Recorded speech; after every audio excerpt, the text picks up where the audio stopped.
So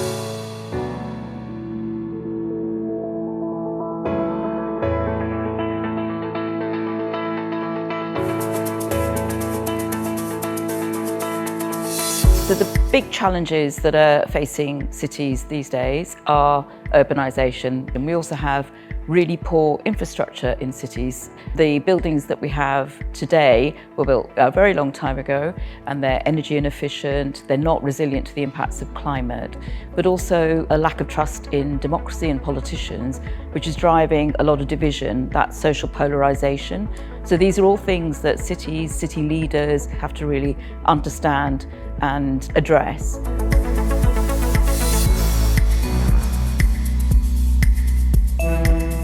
London's Ultra Low Emission Zone, or Clean Air Zone, presented many challenges, but I guess the biggest challenge was trying to communicate to people why it was necessary. And we did a lot of work working with universities and medical professionals to build the evidence base and the case for action. And it's been very successful.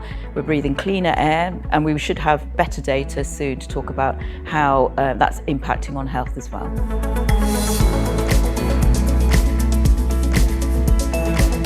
We just need to understand this is a systemic issue, so we have to take a systems approach to this, and we have to make sure that all the policies that we take really looks at how we take inclusive environmental action, inclusive climate action, which means understanding what the disparities are and purposely addressing policies to affect that.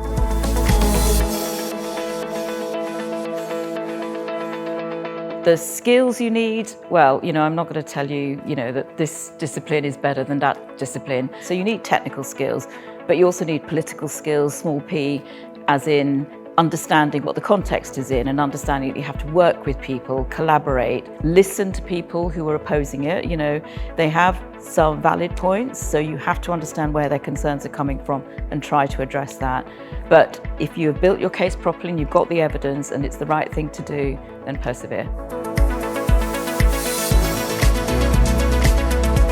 We can't stop the impacts that we're already seeing because of the climate change that has already occurred, but we can try and mitigate the worst of that and stop further acceleration by cutting carbon emissions, getting people prepared to adapt their lives and their city to those changes.